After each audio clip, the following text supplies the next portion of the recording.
What's up, Book Talk? Earlier this week or last week, I can't remember, I finished The Grace of Kings by Ken Liu, which is the first book in the Dandelion Dynasty.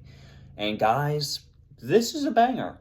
Um, what can I say about this book, honestly, as a pitch? Well, it's an Asian inspired silk punk fantasy series that is just really unique. At least this book is incredibly unique from fantasy that I'm used to. I would kind of put this in, and this is not a comparison, but I would kind of put this in the same category of Malazan, where there's not a whole lot out there like this. This has a lot of crazy imagery. This has a lot of really cool ideas. And this book specifically is kind of showing the rise of a rebellion and then kind of how that rebellion eventually splits apart and what happens in the aftermath of the rebellion. It's seeing these characters come together, become these legendary figures in lore, and then what happens after they become these legendary figures. And I think that this is a really good time.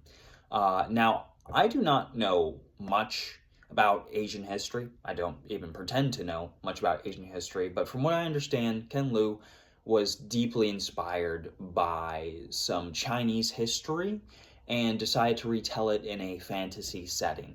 So, if you're more familiar with ancient Chinese history than me, there might be parts of this book where you're like, oh, I saw this coming because, I know this aspect. But as someone who does not know Chinese history, like, at all, besides, like, recent Chinese history, this was great.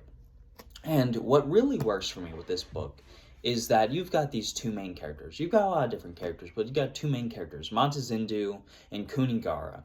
And these two characters are kind of like the classical hero archetypes in ancient mythology. You know what I mean? Like any mythology you've read, you've got one character, Kunigaro, who is like this classic bandit. Like, he's clever, he's quick-witted, he's got the silver tongue, you know what I mean? And then you got the Matazindu, who is like this 8-foot tall monster. He's got martial prowess. He is just this incredibly tough guy. He's got like 4 pupils, and he's like the best warrior that's ever walked the earth. And they come together to do this rebellion against this emperor, and just seeing their like origin story and how they just come together and become friends, and what happens after they succeed, if they succeed, you know it's really good. The way that this is written is very, very well done. Ken Liu is very good at conveying an incredible amount of information in a short amount of time. This is a 600-page book, and the amount of information that is in this book, the amount of stuff that happens in this book, could be a series unto itself. You know what I mean? Like, it is intense, the amount of stuff that happens in this. Also, it's a 600-page book, but it does not read like one. This is 600 plus pages. You fly through it. You fly through it because there's something always happening. Um, and this is definitely not a series that I can say everyone will love, but if you dig it, I think you're in for a good time. This is probably for people who are more fans of like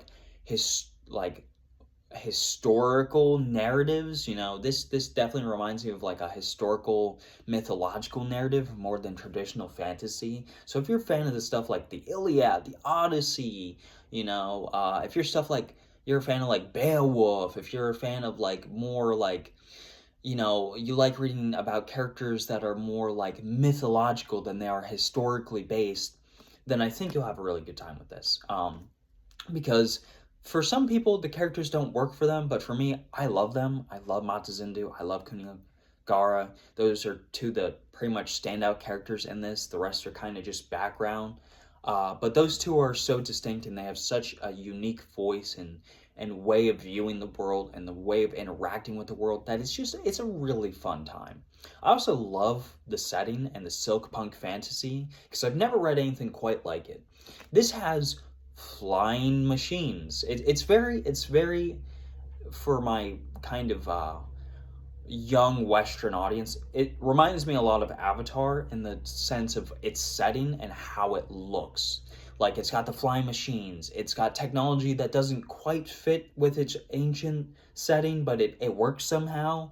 It doesn't have like guns, but does have like flying gliders and all sorts of crazy stuff that doesn't shouldn't work in this, but it does. It has like real life gods that like talk to each other and influence human decisions, and the way that history works is very influenced by the gods. Um, and I don't know, like this is just really good. The prose is great. The narrative is really tight. I feel like Ken Liu does not waste a single word in this book, which is impressive because I cannot say that for many fantasy authors. But this dude, just like every chapter, feels like it's there for a reason. And even you might have moments where you're like, I don't know where this particular character or this particular plot line is going, but Ken Liu will show you in a second. So you know what, and the great thing is, if you really like this book but you do not want to read the next three books, the way it concludes is such a just like it just closes everything up. You know what I mean? Like this could have been a standalone novel. I'm glad it wasn't, because I'm really liking the second one a lot. But this could have been a standalone book and it would have been fantastic either way. So I would highly recommend The Grace of Kings by Ken Liu. It was a great way to start the year for 2025. I am ecstatic to read more. I'm currently 40% into The Wall Storms, and it's even better. So expect a very praiseworthy review when I'm done with that. But yeah, The Grace of Kings is awesome.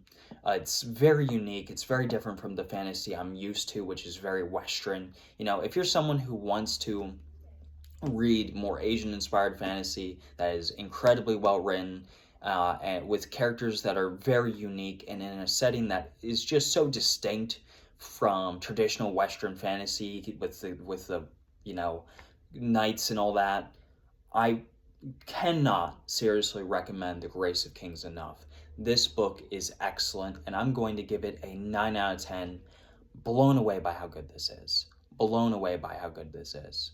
I also want to use this video as an announcement that, hey, allegedly this app is going to get banned. So if you like my content and you want to see more of it, I'm going to be using YouTube and Instagram way more. So please check me out there. I'll have the links in the bio. But until then, guys, please read The Grace of Kings. Put it on your 2025 TBR. Fit it on there somehow, because this is well worth reading.